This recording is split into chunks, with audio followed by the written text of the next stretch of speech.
ഓർക്കുക, ഞാനും ഒരു നാൾ വാർദ്ധക്യത്തിലേക്ക് എത്തും.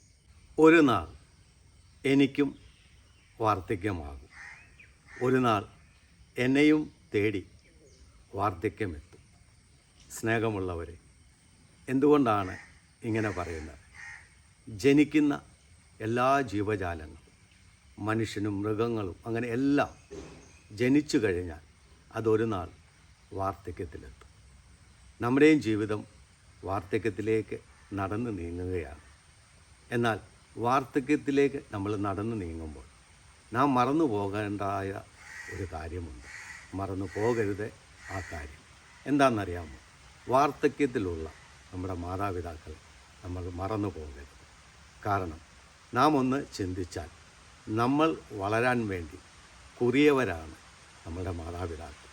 നമ്മുടെ അമ്മമാരെക്കുറിച്ച് നമ്മൾ ചിന്തിച്ച് നോക്കിയാൽ പലപ്പോഴും ഭൂരിഭാഗം അമ്മമാരും പുറം ലോകം കാണാതെ ജീവിക്കുന്നവരാണ്.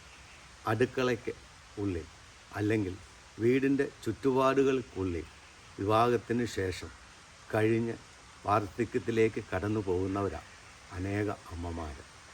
നമ്മളുടെ വിശപ്പടക്കാൻ, നമുക്ക് രുചിയുള്ള ആഹാരം ഉണ്ടാക്കി തരുവാൻ വേണ്ടി അടുക്കളയ്ക്ക് ഉള്ളിൽ കിടന്നുകൊണ്ട് പുക പിടിച്ച ജീവിതങ്ങളാണ് പല അമ്മമാരുടെയും. ചുരുക്കം ചില മാതാപിതാക്കളാണ് പുറം ലോകം പലപ്പോഴും കാണുന്നത്. ഭൂരിഭാഗം അമ്മമാരും വീടിൻ്റെ ഉള്ളടക്കത്തിൽ മാത്രം അല്ലെങ്കിൽ ഉള്ളിൽ മാത്രം ഒതുങ്ങിക്കഴിഞ്ഞ് ജീവിതം കഴിച്ചു കൂട്ടുന്നവരാണ് നമ്മുടെ ഓരോരുത്തരുടെയും അമ്മമാർ. ശ്രദ്ധിച്ചിട്ടുണ്ടോ? പല അമ്മമാരും പലപ്പോഴും അടുക്കളയ്ക്കുള്ളിലാണ്. കാരണം അതിരാവിലെ എണ്ണീറ്റ് കുടുംബ അംഗങ്ങൾക്ക് ആവശ്യമുള്ള ആഹാരമെല്ലാം ഉണ്ടാക്കി കഴിയുമ്പോൾ അടുത്ത പല ആഹാരമുണ്ടാക്കാൻ സമയമാകും. അതും കഴിച്ചു കഴിയുമ്പോൾ അടുത്ത ആഹാരത്തിന് സമയമാകും. ഇതിനിടയിൽ വീടിൻ്റെ ഉള്ളിലെ ജോലികളെ, വസ്ത്രങ്ങൾ ഇളക്കണം, വീട്ടിലെ മറ്റു കാര്യങ്ങളെ എല്ലാം തീർത്തു വരുമ്പോൾ അതിരാവിലെ എണ്ണീക്കുന്ന അമ്മ വളരെ വൈകിയാണ് കടക്കാൻ സാധിക്കുന്നത്. അങ്ങനെ വീടിൻ്റെ ഉള്ളിൽ ഒതുങ്ങിപ്പോകുകയാണ് പല അമ്മമാരും. എന്നാൽ ഒരു പരാതിയും പറയാതെ, ഒരു സങ്കടപ്പെടലുകളും ഇല്ലാതെ മക്കൾക്ക് വേണ്ടി ഇത് ചെയ്തു കൂട്ടുന്ന വാർദ്ധക്യത്തിലേക്ക് നടന്നെടുക്കുന്ന നമ്മളുടെ അമ്മമാരെ നമ്മൾ മറക്കരുത്.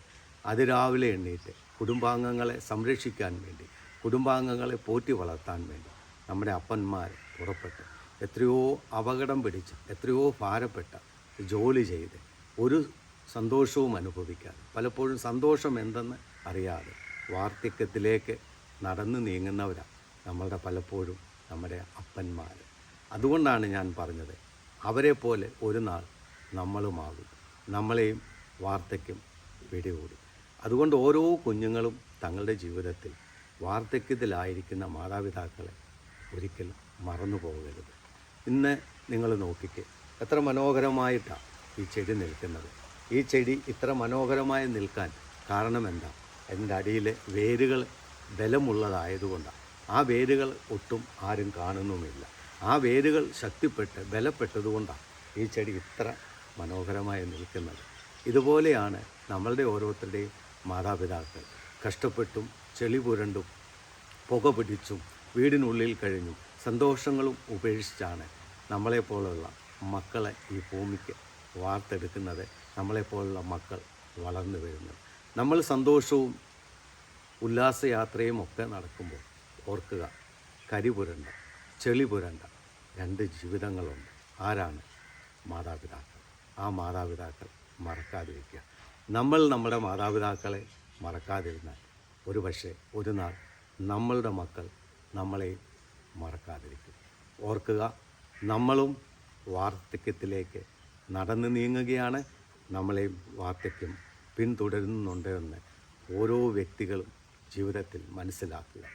അതുകൊണ്ട് വാർദ്ധക്യത്തിലായിരിക്കുന്ന നമ്മുടെ മാതാപിതാക്കളെ ചേർത്ത് പിടിക്കാം. വൃദ്ധമന്ദിരങ്ങളിലേക്ക്, അനാഥശാലകളിലേക്ക്, അനാഥ മന്ദിരങ്ങളിലേക്ക് തള്ളിക്കളയാനുള്ളവരല്ല നമ്മളുടെ ഓരോരുത്തരുടെയും മാതാപിതാക്കൾ. അവരെ ചേർത്ത് പിടിക്കാനും അവരെ കൂട്ടിപ്പിടിക്കാനും നമ്മളുടെ സന്തോഷങ്ങളിൽ അവരെയും പങ്കെടുപ്പിച്ചുകൊണ്ട് മുന്നേറുവാനുമുള്ളവരാണ് നമ്മളുടെ ഓരോരുത്തരുടെയും മാതാപിതാക്കൾ.